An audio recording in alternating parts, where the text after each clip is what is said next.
Another thing I learned was that you can do an event when you're so tired that you don't even notice until your daughter tells you 4 hours into the event that you're still wearing your slippers. I'd left my home in my slippers. I was so it was the big crowdfunder launch at the Castle Tap, and I just had not noticed at any point.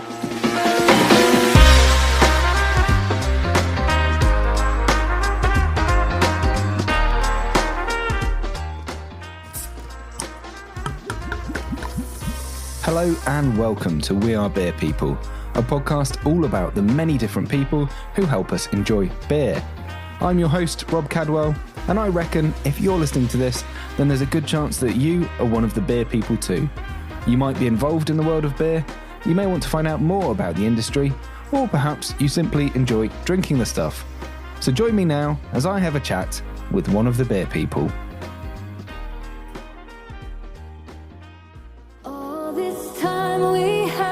Prove that we could stand here too. I wonder how much we stop to think about who is in the pub with us, who's there having a drink, who's behind the bar, and who made that beer.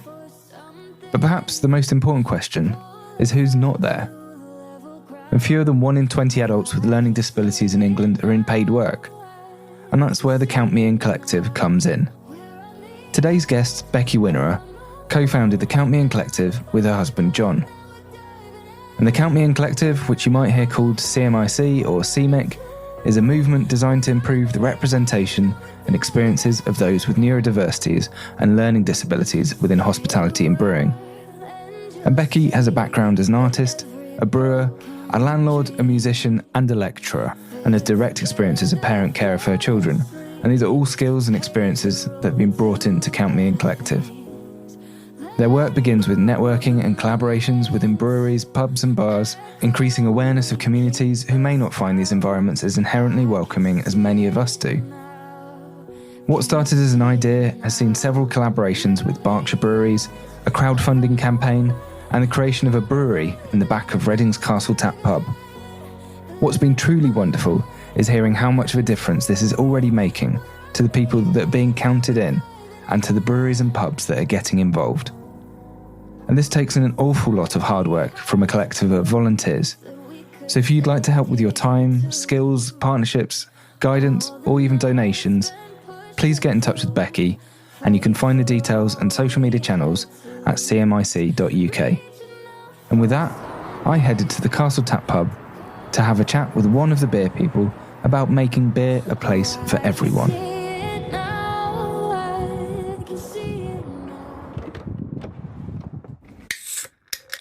So we're here today in the Castle Tap in Reading, which is a brilliant pub in and of itself, but it's also a key part of the story of today's guest. And we're here with Becky, who's started Count Me In Collective. Oh, yeah. And hi, Becky. I wonder if you could just tell us a little bit about yourself to begin with, and we'll then go on to Count Me In Collective. Okay, so my background is quite convoluted, but I have, to try and kind of crystallise it down so I don't waffle too much, I've been in the beer and pub industry for 21 years, which happened because I met a reprobate in a pub in Reading. What was the Hobgoblin is now the Ale House. The assistant manager there was a chap called John Whinnerah, who is now my husband, and he led me into the wonderful wilds of the trade. And I got smitten, I have to say, pretty quickly. Before that, I'd been like a lecturer and an artist. It was very different. Very, very different. But I'd always also been a big fan of the pub, not unusual for an artist. They often congregate there. So we got our first pub not long after we got together. It was quite a rapid thing. It was quite a whirlwind. So we met each other, then suddenly we were getting married and there was a baby on the way, and then we got a pub, and then we got thrown out of that pub when the baby was about 4 months old. Gosh, yeah. Ruthlessly by Pubco, because we all know how delightful Pubcos are. Ruthless doesn't even come close, really. So then, due to a very strange series of events, when we were in the process of being thrown out, a rather charismatic chap walked into this. So our first pub was actually, that we ran together, was the Hobgoblin in Bath. That was the one we were thrown out of. And in the process of being thrown out, this chap walked in and said, well, I've got a pub, do you want to rent it off me? And we were facing homelessness. We had a tiny baby, our son, and we didn't have much in the way of choices. So we went, okay, we'll come and look at it. And sorry, I'm rubbing my head, which you won't see. It was somewhere you needed a very vivid imagination to work out how you were going to do it, but because it was fabulous Bath building just south of the river, just outside of town in Bath. And it had a garden, which is unheard of in Bath. It's very rare in Bath to have a garden. It had a car park, also amazing. It had a huge terraced housing all behind it. So I looked at that and thought, and it had two distinct bar areas as well. So I thought, well, that's quite a thing. But what it didn't have was floors or ceilings. It hadn't been open for decades. It still somehow kept its premises licence. I'm not quite sure how. That was not my problem. That was the guy who owned it. And I just said to John, we can do this. We can do this. So we kind of somehow sort of borrowed, begged and stole some money so that we could build this thing. Anyway, so from that shell, we went on to win Local Camera Pub of the Year 3 years in a row for the first time that had ever been done by a pub in Bath. But by that point, we had another baby, and the plan had always been to get into brewing. And pub trade and small babies are very difficult because they are very different times of the day. So it was, I wasn't seeing John, and I was up to my eyeballs in babies, and it's not really what we had envisaged for the family. So at that point, the pub was going fine, so we sort of moved away from that, and we moved down to Devon and Devon-Dorset border, and we set up Art Brew, which was our first brewery. And again, that was another thing that sort of punched above its weight. We do an awful lot of things because the pair of us get ideas together and then we just find them irresistible and we think, we must do this, it must be possible. And we say to ourselves, how hard can it be? And don't ever answer that question. So we do that and then we set things up. And Art Brew went on actually to win a national award, even though it was tiny. But then we had our third and youngest child. And what we had no idea of was that she had 2 genetic conditions and also severe epilepsy. And it took a long time for it really to become evident that living in the wilds of Devon, because the brewery morphed, it ended up in North Devon, and we thought we'd sort of found our forever home. But as the years went by and we realised how complicated our youngest was, we understood that being an hour away from a hospital, being far away from a lot of where the sort of supported living places might be, even the local special school was best part of an hour away, that this was not a long-term solution. So obviously I've actually raced through about 20 years there, but in 2021 we made a huge decision, which was to basically quit it all, come back home to Reading and start again. And we really didn't know what that meant. We didn't know if that meant bye-bye pub trade, bye-bye brewery trade. We just knew we had to create a safer life for our youngest because she's always going to need care. So off we trotted back to Reading and I became a housewife. I don't like it very much. It's very boring. And John got a I mean, thank goodness for the job. It was a standard job, and it's been a lifesaver. But that itch never went away. Yeah. And I have been sat at home looking at the laundry and just knowing that I was really, really missing something. So again, then the ideas, they start to churn in my mind. And I just started to think about, so yes, our youngest has complex needs, but our eldest is also autistic. So I was starting to look at, as you do, you always think about the future of your children. It's impossible not to.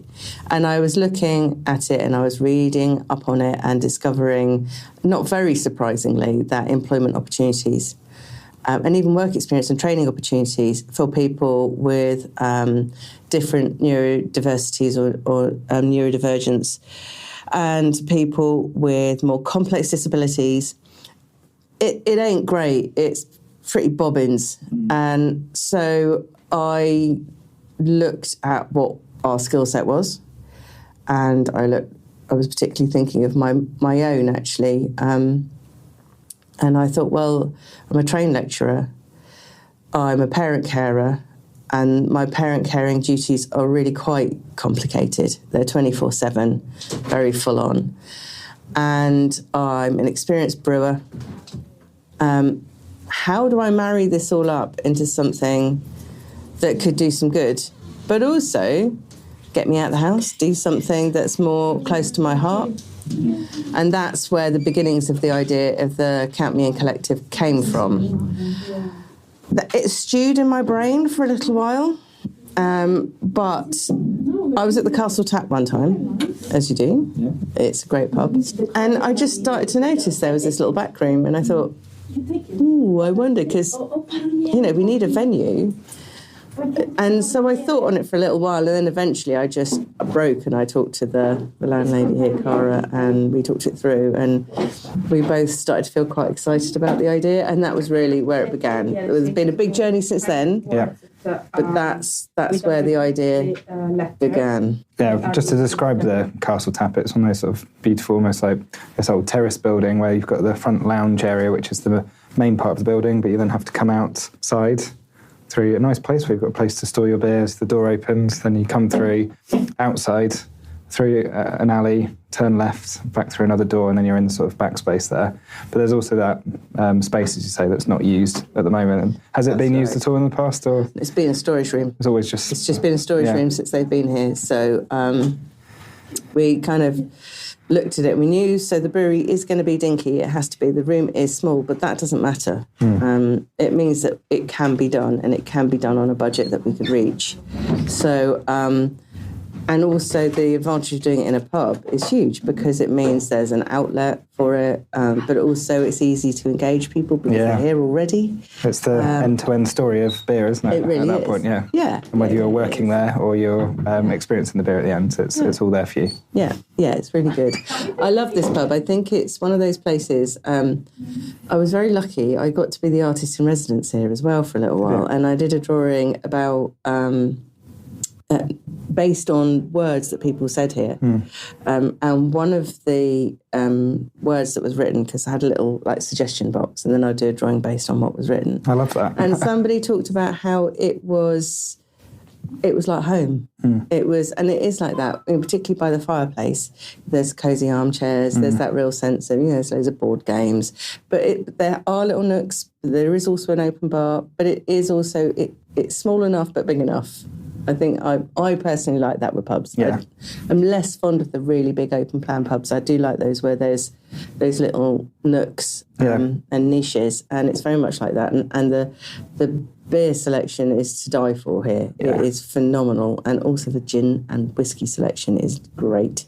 So it's just a fantastic pub. Yeah. It's a brilliant pub. It goes back to the sort of original start of it being a public house, someone's home that they've opened up, that very you can come in, but everyone is there and they can share the space. And because we were pub trade for a long time before brewery trade, I very much wanted that. I wanted people to feel like it was a home away from home, but it is also a place where you go and have a good laugh. So then it's up to the staff to keep you safe. That's what makes a pub really work. It's the mixture of does it have that feel that it's somewhere you're very comfortable and relaxed, but also do you know that you're going to be kept totally safe by the staff? And that's really, really important. And this place is very good at it. Yeah, no, it's fantastic. There are a few things. Firstly, you said bobbin, which I love as a word. And It's great, isn't it? Absolute bobbins. It's a perfect word, and I knew exactly what you meant when you said it. But also that idea that sort of people sharing their words that they want you to sort of write about. Did you get any good suggestions that came in? Oh, there were so many. There were so many. The pictures that I drew are actually up on the walls here, and some of them were absolutely hilarious. We're in the back bar doing this. They're mostly in the front. Those ones over there are mine, but they weren't written by. They weren't based on words from here, but the ones in the front room are based on words that I got from here. One of the ones I liked actually was a quote from a whiskey tasting. And somebody said, "Whiskey tastes like a library." And I thought that was brilliant. I love that idea. A perfect tasting note. That's really good. Yeah. And before that, it sounds like obviously beer has been the driving force. Beer, pubs, hospitality, that kind of thing has been the lead. I think actually it comes back to the home thing. I think I have not found... I found life to not be a straight and orderly path. I found life to be quite befuddling, quite confusing. When I was at school, I'd be very, very good at passing exams, but absolutely dreadful at keeping friends. This whole idea that you go to school so you can have a social life is like, I ended up just discovering the art and music room and mostly hiding there.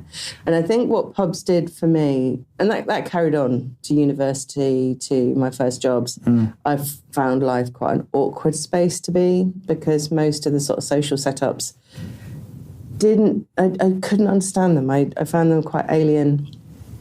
But if you find the right pub, and I found it with now the Ale House, I found that, where I could be myself, and I didn't have to, that feeling, I don't know, maybe you don't, but where you're talking passionately about something, and maybe you've got your eyes closed, you're looking at the ceiling or something, and you look up, and suddenly you realise that everyone sat with you is like bunny in the headlights. They're looking at you like, what did you just say? And you think, backtrack really fast. I've lost them. I have no idea what I'm talking about. But what I found there was, it was like I found my people, and I was able to really relax. So that sort of drew me in. I think also, you've had a beer or two, you're going to relax a bit more. And I've just met the best people. And because then I got together with John, and he was already in the trade, I then met the people in the trade who are also extraordinary people, and there's a very strong sense of community. And one of the things, having run a few pubs, that is quite a tight-knit community. Pubs are run on rubber bands and PTFE. They really are. A lot of goodwill. And what happens is, if something breaks, you can normally phone a pub down the road, even if they're wildly different from you, and say, "Oh, run out of this. I don't suppose you've got a keg of it, have you?" And they'll be, yeah, no problem. And, they'll get a sack truck out and run it down for you or whatever. And I really liked that. I liked that community. I liked that sense of, also with pubs, shutting a pub just doesn't happen. Pubs open, it's very much the show will always go on. I've seen pubs open in extraordinary circumstances where you think, how is this pub open? Yeah. But it's like, no, we open, we're there.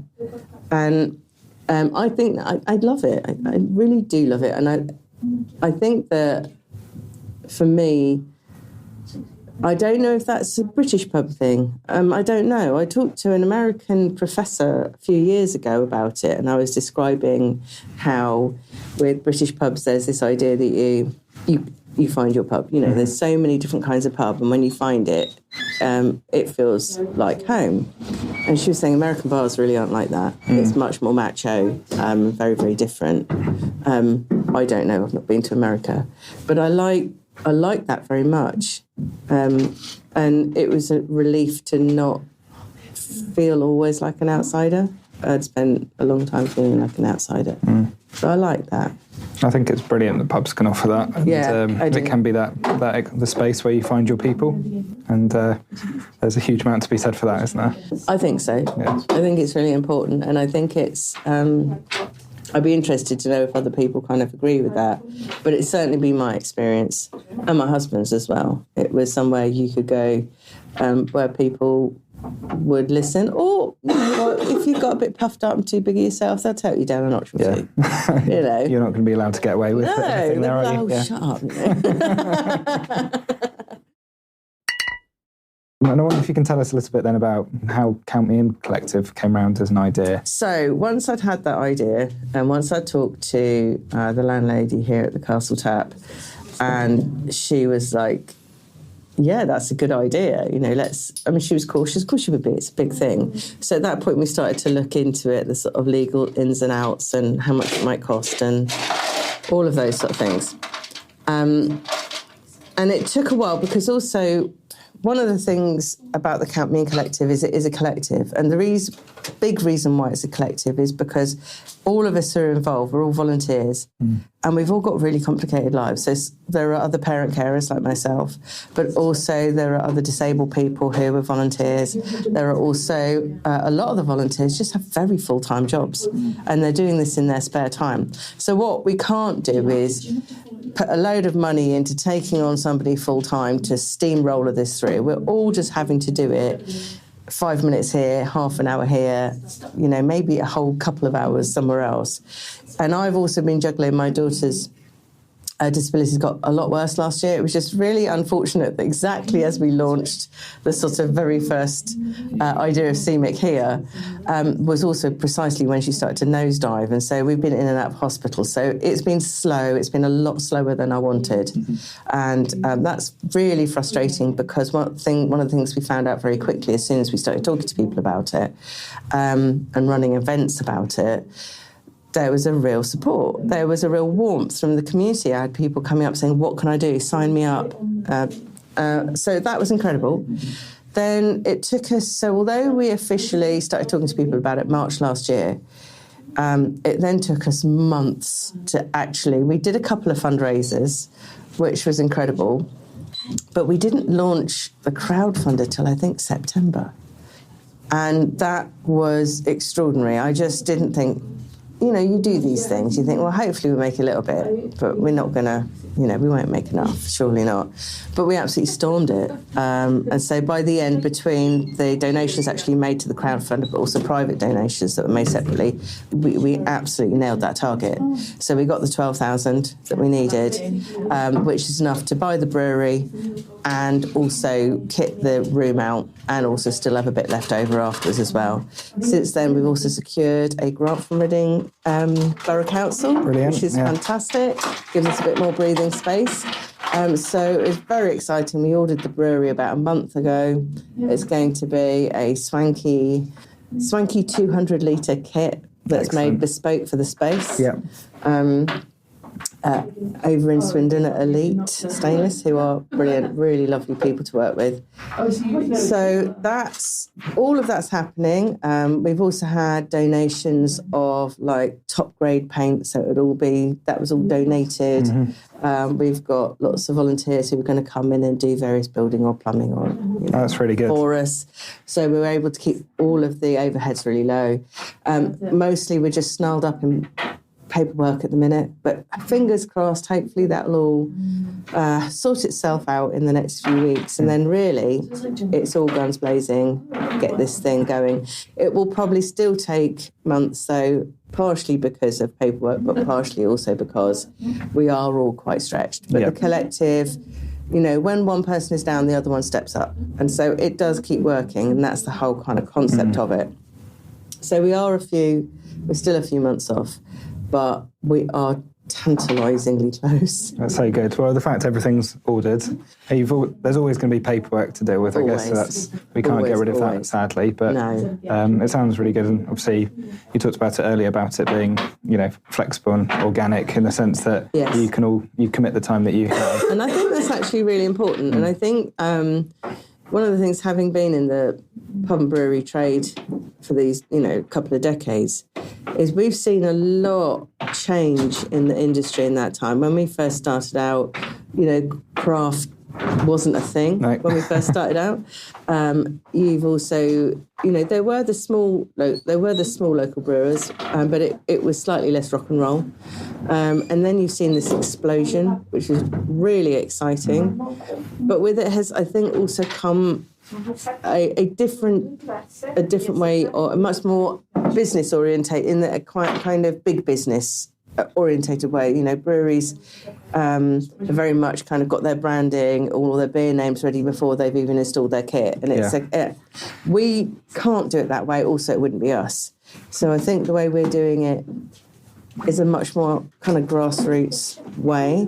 And in some ways, I think maybe that makes us stronger. We're a bit more under the radar. Mm-hmm. We're working to a totally different business model. So the idea is the crowdfunder and grants will get us set up, and then the beer sales will keep us afloat, and will also mean that we can go beyond. I haven't really talked about the training. I'll come back to that in a sec. But we'll be able to go beyond being a training brewery and actually employ people who have disabilities, which is the big aim. Yeah. And that will be done by the beer sales. So it becomes a self-sustaining thing, rather than it's not for profit. It's not profits driven at all. But we're in a stronger position in some ways because of so much goodwill, because the community really wants it. Mm-hmm. So I think that changes the whole feel and outlook for the brewery. Absolutely, yeah. And you mentioned training there as well as obviously a key part of what the brewery's there to do as well, and also how you've not come up with beer names and things like that just yet. But I guess that's something that can be part of the training, and it's that all part and parcel of brewing. I mean, I think that's actually really, really important. One of the things, and I'm learning as well. I don't want it to sound like I know. I've got it all planned out. I haven't. I'm learning all the time, and so one of the things I want it to be is sort of as democratic as it can be. So, when it comes to beer names, I'll brainstorm it with the trainees. It will be a collective decision rather than it be, me sat having ideas. So it will always be that, and it has to be that. I want, as much as possible, as ideological as it sounds, I want as little hierarchy as possible. I mean, one of the things, we'll probably come talk about it in a bit, but we did 2 collab brews with Elusive. Mm. And I think the biggest takeaway from that, for all of us, was how much we all learned. It wasn't, so we had our 3 CMIC trainees with us with wide-ranging disabilities, but there was equal learning amongst all of us, and it was incredibly humbling and a huge experience. And I didn't know, this was one of those kind of shots in the dark. I thought this will work, this will be great, But just because you think it doesn't mean it's the case. Actually, it was way better. It was, the feedback that Elusive got from our trainees changed them. It changed the layout of the tap room. It changed various things on their website, and I love that. And I mean, one of the reasons that we want to do this is because although things are improving, still visibility of people with a learning disability or autistic people, visibility is appalling. They're still they're still hidden, even though care in the community happened in the 80s, to get people out of institutions, but they may not be in institutions, but they're not sure they're getting out of the house. And as a result, it knocks people's confidences, it makes them feel they can't be part of, and that's exactly where pubs and breweries can make a difference. Yeah. And so it's like having glass doors, though, in a way. Like you have a glass ceiling, but there's almost places that are closed off in society where you can't be. I love that. It's exactly that. It's like you can look out the window, but no one's opening that door. But so Camping Collective is here that's to do the that. idea. Yeah. That's what we're able to do, and it's been just an absolute joy working with people who also, like I was saying before, the gifts. I got so much back. There was so much a flow between all of us. We had really different. So the first brew day with Elusive, we had 3 trainees. We had one with learning disabilities and autism, one with mostly autism, a little bit of learning disabilities, and then the third one who's a partial wheelchair user, no learning disabilities, but very complex emotional and mental health things going on. And it was like magic, because the different reactions to things. So one of our trainees was extremely energetic and enthusiastic and was getting up to do the mashing in and was jabbering and talking and so passionate. And then we needed a bit of sweeping doing, and he was just like sweeping and sweeping so hard. And the sheer passion in there was just brilliant. And then the partial wheelchair user was able to give massive feedback about wheelchair accessibility and simple things to make it easier, but also talked in depth in hyperfocus, which is a great gift to be able to do that kind of intense focus and feed it back very quickly. I don't know how many breweries get that kind of feedback. And I watched it happen. And so it was Ruth that was working there at the time, talked in depth for 2 hours to this trainee. And it was mind-blowing. It was absolutely amazing. So the reason we want to do the traineeship is in order to do that bridge so that people aren't just stuck behind glass doors, looking out and not being part of. So we offer the traineeship, but that's not what I really want. What I really want is pay people. Yeah, I want to employ people. I want to pay people properly. I'm horrified that people can still be paid under the minimum wage. If you've got a disability, it's not okay. So we would pay the living wage.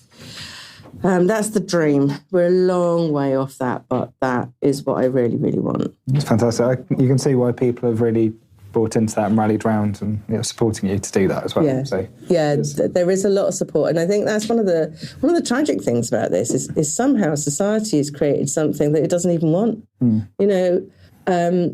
Everybody that I've spoken to about this has wanted to be involved or has wanted to donate money or has known somebody that would want to be a trainee or. There's this huge hunger, whether you're disabled or not. This whole thing really fires people up. So it's sort of nuts that we've ended up with a society where that isn't the norm. Yeah. And that needs to be broken down. And anything that CMIC can do to break that down and challenge that and start to get people out of the shadows and, into the pub is a good thing. Definitely, yeah. With your skills and your background, and have you found any of those that have been particularly useful as you've been setting up Count Me In Collective? Yeah, I think actually being a teacher and a lecturer, my favourite thing about teaching, which isn't popular at the moment, kind of teaching styles have really changed in the 20 years I've been away. My favourite thing was to find what worked for each individual student. Whereas now it's much more about the teacher sets it and everyone has to fit that model. When I was teaching, we didn't have that, so I was able to do that. And it was my favourite thing is you listen really hard to your student. You try to find out where they're at. You try to find out if you're trying to teach X, Y, and Z, why is it not hitting the spot? Why is that X, Y, and Z that in your mind that makes complete sense? It's like, okay, but that's not my mind. That's somebody else's mind. How do I shift it? How do I slightly differently explain it? Yeah. And that I loved that. It was my favourite bit of teaching. And I apply that with this as well. So I listen very, very hard when I'm working with the trainees, and I'll just try different sets of words until there's that kind of, it hits the spot. It clicks, yeah. It clicks. Or if it's not words, it might be more kind of echoing or physically showing somebody. Often words can be overwhelming, so it's about learning that. And which actually brings me to the other big thing, which is being a parent carer is a huge help, because my experience of both my eldest and my youngest, is you can't approach things in a kind of typical way. You can't. It won't work.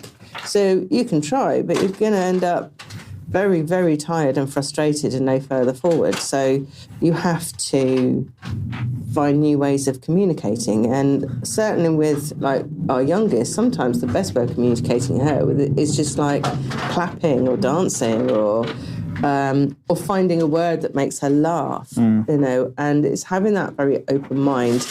And also just keep trying. I think, when you're a parent carer, it's not like you go, actually, sorry, had enough, I'm going to clock off now. I'll be back on Monday. Yeah, it's like, it's my break time now. I've done my hours. Yeah. You're like, no, you're 24/7. There's this. So you can't walk away. And so you're kind of left with a choice. Either I try to find a way, try to find some common ground, or try, if I can't find common ground, find the ground that makes sense to this person. In my case, my daughter and my son. And the joy of that is if you do, and if you keep sort of trying and you keep trying and you keep trying, is you get there. And when it happens, it's the best feeling in the world. Yeah. So I think that massively influences how because I'm the head of the actual training part of it. My son works very closely with me, so we deliver most of the training so far. I mean, it's early days. I say that like, oh yes, all the training, that we've done the last few months. But that's very much the approach I take. It's that bridging ability, isn't it?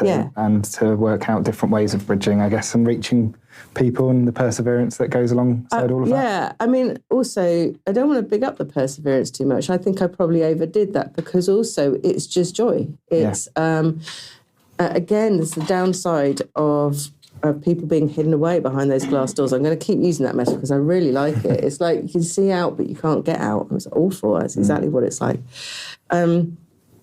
I think what having Ava, our daughter, has really taught me is that there's this huge chunk of life that is there. I mean, everyone is going to either become a carer for a disabled person or be disabled themselves in their lifetime. Everybody. Yeah. So this idea that somehow it's hidden away in the shadows is really counterproductive and not really terribly wise, because actually what happens when you embrace it is a whole other world really opens up to you. And it's an incredibly positive thing. It's not a negative thing at all. So when I say perseverance, I guess maybe perseverance happens because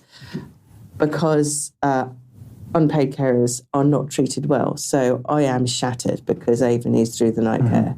So because of that, because there is insufficient support, it becomes perseverance, but only because I'm knackered. Yeah. If I wasn't knackered, I'd just be like, hey, what are we going to do today, Ava? This is really exciting. Yeah. What do you want to play with today? What are we going to learn from each other today? It's an opportunity. It's a positive thing. But because of the structure of our society at the moment, unpaid carers are treated like dirt. And it's therefore, your job is the most important job that there is, which is to care for people. And you actually, what you spend your time doing is caring for somebody, often through the night, like in our case.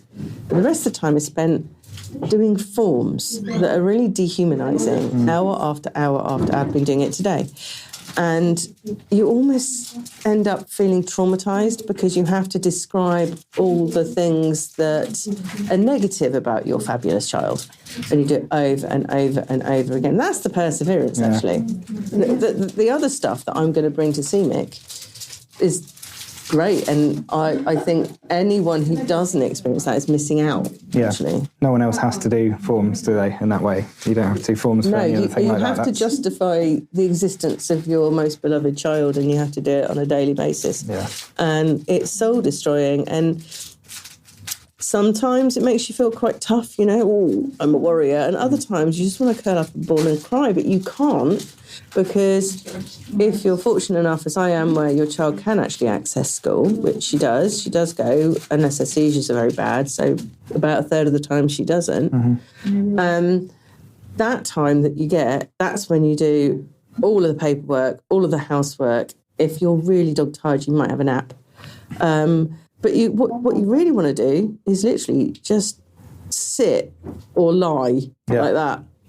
So I'm like, sorry, radio, it's not a podcast, you couldn't see my face, but sort of blank face, just thinking, okay, right, we go again in a few hours, we can do this. Yeah. But that's a structural problem, that's not a parent-carer problem. But it becomes a parent-carer problem. And that's, again, what I wanted CMIC a bit to address. Yeah. To make it about all people, about everyone, which is actually quite a good link to double-barreled tomorrow. So we're recording this at the moment, sort of the second half of April, aren't we? So and this will probably come out in about mid-May or something like that. That's also quite cool. With that sort of timing, so tell us all about double-barreled. So we do a collab brew with double-barreled tomorrow, and they invited us, and what's extremely exciting is they have decided that the beer we make tomorrow will be poured up at Hop City. Wow, yeah. In Leeds. Yeah, Northern Monk. Isn't it? Yeah, Northern Monk, which is just absolutely mind-blowing, but extremely excited about that. We work very closely with Double Barreled, so all the trainees and the CMIC crew and Double Barreled all work together to design the beer together. And it is going to be called Everyone, which I think is just the most beautiful name for it. So we're very excited, and I can't big up Double Barreled enough. No, they're brilliant. They work really closely. They asked all the right questions, and also to go into a little bit of nuts and bolts actually of how CMIC work. It's all about reasonable adjustments. So what happens in the run up to a collab brew day? Whereas if you're a brewery doing sort of standard collab brew day, we did them as art brew. It's quite a laugh, you have a few emails and then you go and it's a great day. Yeah. But with CMIC it has to be a bit different, because what we need to make sure of is that the environment is going to work for our students, but also that the brewery we're working with will also understand what's going to happen, so they're not thrown or upset or horrible. Like double-barreled would be horrible, but you know what I mean. So we spent a long time working on this, and Jim, the head brewer, was incredibly sensitive, asked the most brilliant questions, and so we've been able to design this brew day, which happens tomorrow. So we'll be up early tomorrow, which is fine. So that's happening. And what I think, again, just like our experience with Elusive, it was that understanding of the intensity of the brewery's commitment. There was a real fascination, there was a real curiosity, and the real hunger. I think, again, all these things get wiped out because of this sort of being hidden away. Actually, there's this huge kind of want for this. So I'm really excited about tomorrow. It's really good. Can you share anything about what the brew will be at, or is that something we have to hold back for a bit? I can say because of when this will be coming out, so in a couple of weeks' time. So I think it's fine to say it's going to be a hazy pale. Fantastic. And it's going to have I've got to get this right now. I think it's a sort of, so it's very hop forward, and I think that the whole team were opting for more the kind of pineapple-y flavours. I love that you can do that with hops. You can go, it's great, isn't it? Pineapples, I want apricot, I want guava or something like that. And you can there's probably a hop for that, or a hop combination. There will be. It will give you that. Hops is so exciting. Yeah. And that's one of the things of coming back to brewing, because I've had a little bit of a break these last sort of 3 years of being a housewife. I'm going to have a bit of a intense catch up myself. Also, I was brewing on Devon water. I've never brewed on Reading water. Hard Reading water. Very hard. So I've got an awful lot. I've got a lot of schooling to do. But again, I've got to big up Elusive and Double Barreled. They've both already said, look, if there's anything that you want, to catch up on or more support with. So I'm incredibly grateful to those guys because, I'm going to have to, like in The Matrix, I feel like I need it sort of downloaded in the back of my head because I'm going to have to remember it somehow, very fast. You'll find your way, I'm sure, with all of that. But my early question was about like what skills you had that you could draw upon. What did you need to learn or pick up? I mean, first of all, crowdfunder, I'd never done one before. And I was quite scared. I find some of those, as soon as you kind of sign up and you've got your account and you've got to design it all. And some of that phase, I was my head was under a cushion thinking, I can't do this, no one's going to believe in this. And then it says, what will the rewards be? And I was like, oh, no one will. A terrible sort of English self-effacing, this isn't going to work. And then I'd be like, you've got to do this. So doing the crowdfunder, pushing that through and it being a success was brilliant. Another thing I learned was that you can do an event when you're so tired that you don't even notice until your daughter tells you 4 hours into the event that you're still wearing your slippers. I'd left my home in my slippers. I was so it was the big crowdfunder launch at the Castle Tap, and I just had not noticed at any point that I hadn't put my boots on. And it just shows how homely the Castle Tap is that you can do that. You're back at home again. Yeah, exactly. So I learned that you can still do it, even if you're so exhausted you don't know what's on your feet. Yeah. Other things I've learned, I think, having hope and belief, because it was a bit more. It was something we'd not done before. We'd done running pubs and we'd done different kinds of pubs and we'd done different sizes of breweries. We'd not done something like this before where you really have to reach out to the community. It's not write a business plan, get a loan, or this is, we need our people around us, Castle Tap and other people.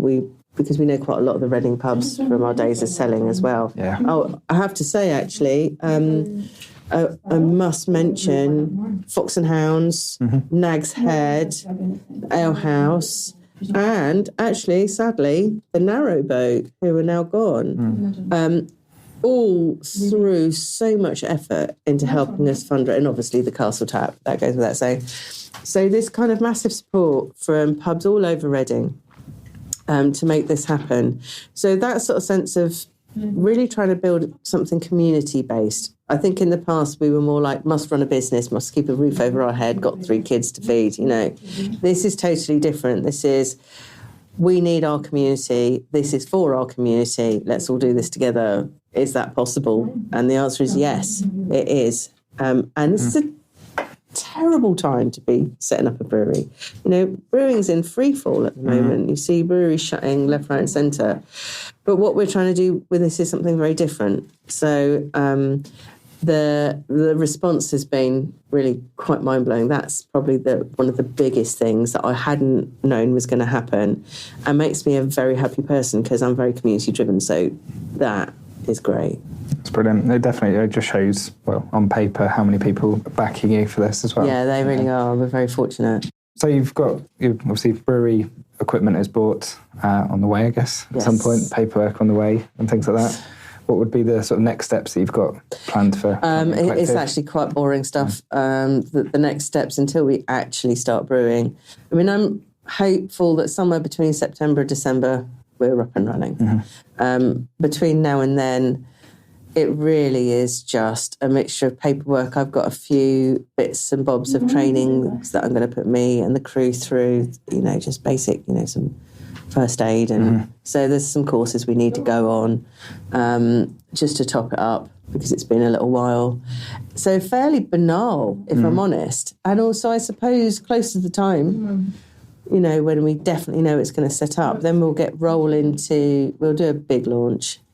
And we'll need to design that first beer and name that first beer. And the first few brews will all be going out as rewards anyway. Oh, really? Because we promised the first brew we'd bottle, and that was one of the rewards on the crowdfunder. Nice. So a lot will go, I think pretty much the whole of the first brew is going to go out in bottles.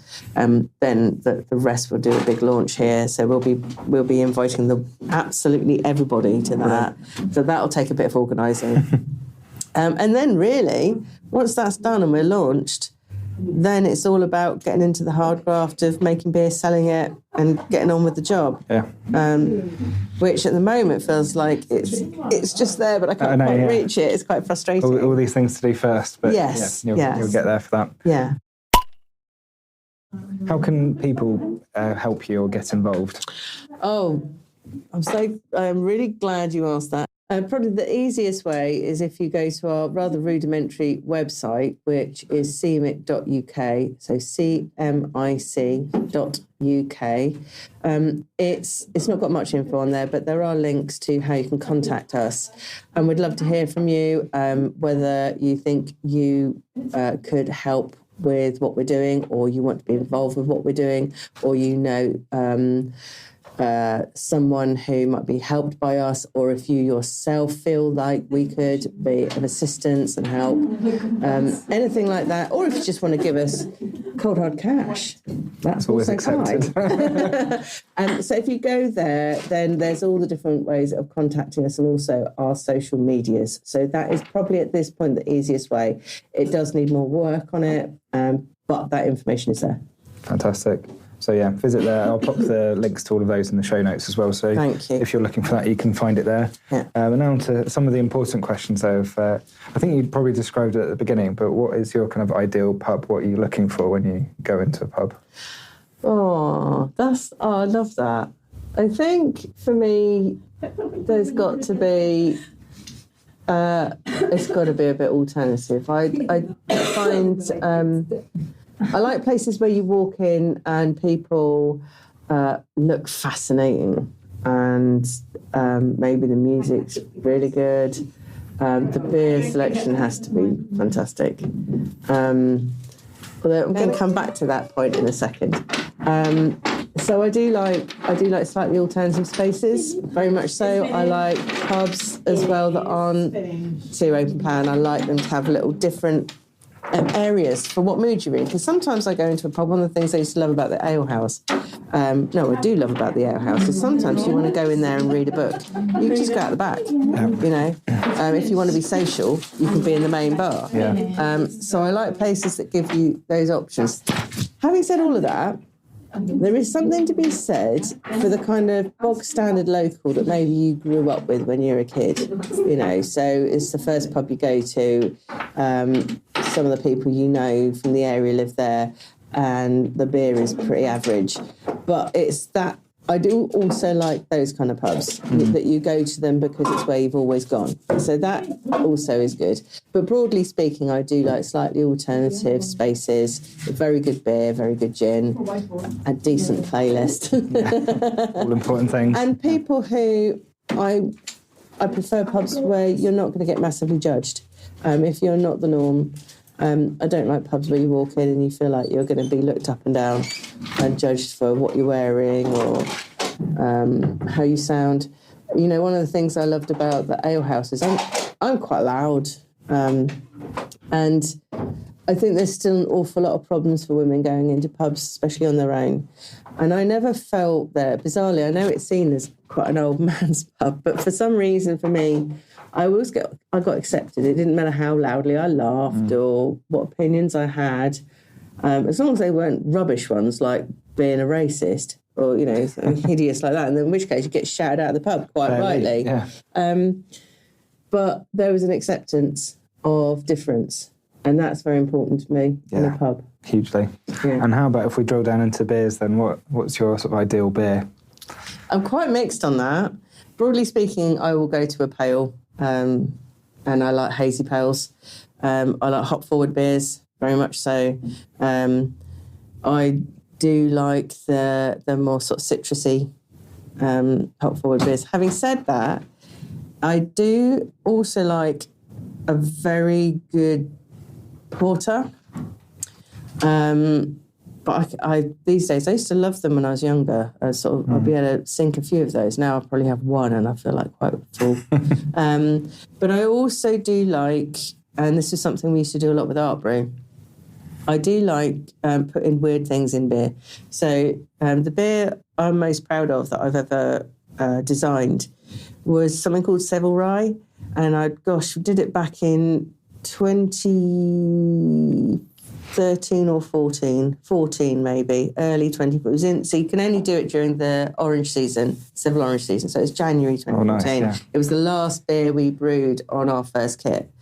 And I designed it, and it's roasted Seville oranges and also cardamom and coriander. Oh, that sounds lovely. And the actual malt bill was a mixture of Marisota and rye. Gotta love those stuck mashes, but we were able to avoid that. And actually, dare I say it, it was a well-rounded beer, which is not something Art Brew often did. But what I loved about it was the aromatics in it just gently would come through at the end of the rye, and that was entirely based on when I was a kid. My poor old nan, she was always putting herself on diets, and I used to go down. They lived downstairs, so I used to go down and see her, and she'd be like, "Oh, do you want a little snack, Becky? I've just made myself some rye vita with marmalade on it." So I've just got this memory of eating rye vita with marmalade on it, and thinking that's a great. So that's what I based it on. I based it entirely on my nan's rye vita and marmalade, and that's amazing, how I came up with the idea of Seville Rye. And it was. I'm to this day very proud of that beer. That sounds so good. It sounds, when you were describing it, it sounded like a Paddington bear beer. It was. But then, with rye vita, that's the bit, isn't it? Yeah, it was. It's very sort of English nan thing to do, you know. So, how did it taste then? Did you get the sort of... I did actually. It did. It had that sort of that dryness of the rye, and then this little gentle sweetness. Because the oranges themselves aren't sweet, but with the bit of coriander and the cardamom, that brought out that sort of orangey. It softened the orange and made it that little bit sweeter. And it was a lovely sort of deep. I think we used to put a little bit of chocolate maybe in there as well, a little bit of chocolate malt. So it was quite a sort of best bitter, but slightly red colour, and it was a very pretty beer. So yeah, that I like a lot. So I'm quite broad. I will try. I'm not sure if there are any beers that I like really hate. But broadly speaking, my go-to would be a pale, and then the odd one with maybe aromatics in that I'm very fond of. I will always drink. We're coming up to about an hour now. Okay, cool. I just want to say a very big thank you for joining us. No, thank you. Thank you very much. All things Count Me In Collective. I'll say to everyone listening, go out there, check the website. Make sure you support it, make sure you follow them on the socials, and there's really exciting things to come here, I think. And from the first thing will be the double-barreled collab that will be coming out soon, hopefully. Very exciting. So thank you very much. Cheers. Cheers.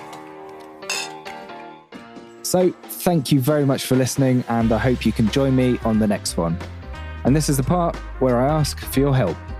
If you haven't done so already, please subscribe to the podcast, leave a review or rating, or share it with others. This really helps us out and helps other people find the podcast, particularly as we're starting out. And you can follow us on social media. Search for We Are Beer People, all one word. You can also email us at wearebeerpeoplepod@gmail.com. Let us know what you think. Share your thoughts, and if you have any recommendations for beer people you'd like to hear from. And until next time, don't forget, you, me, us, them, we are all beer people.